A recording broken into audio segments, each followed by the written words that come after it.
Chapter 1. Time Changes Nations' Dresses and Fortunes.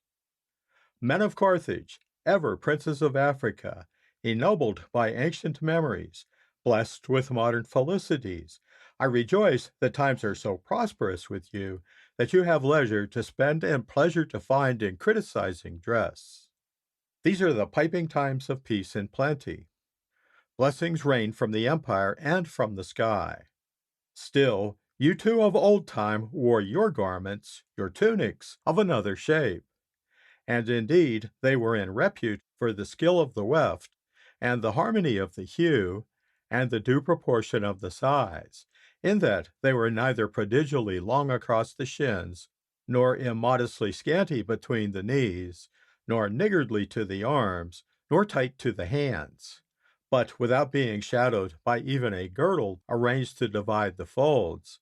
They stood on men's backs with quadrate symmetry.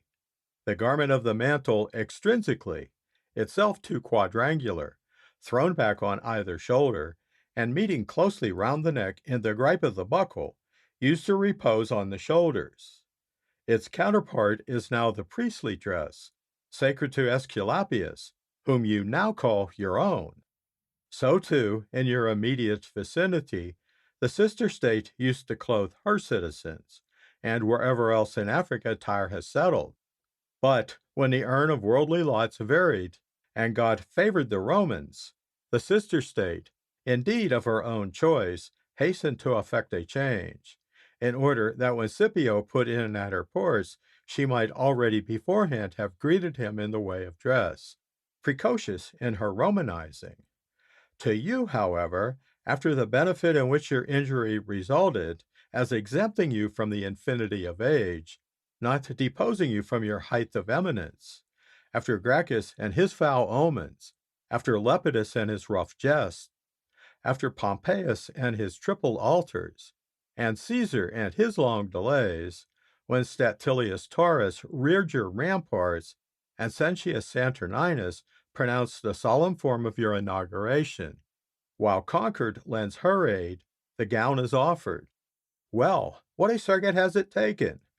From Pelasgians to Lydians, from Lydians to Romans, in order that from the shoulders of the sublimer people it should descend to embrace Carthaginians.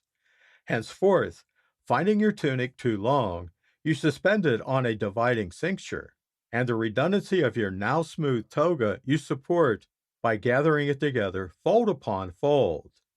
And, with whatever other garment, social condition or dignity or season clothes you, the mantle, at any rate, which used to be worn by all ranks and conditions among you, you not only are unmindful of, but even deride.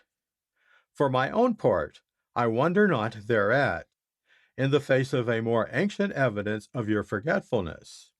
For the ram withal, not that which Liberius calls back-twisted horned, wool-skinned, stones dragging, but a beam-like engine it is, which does military service in battering walls.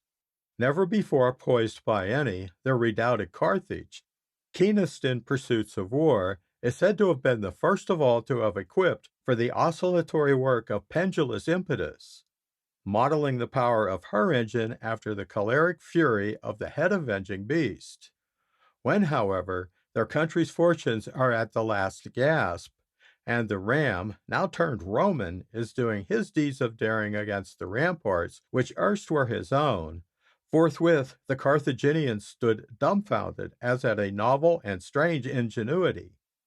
So much doth time's long age avail to change. Thus, in short, it is that the mantle, too, is not recognized.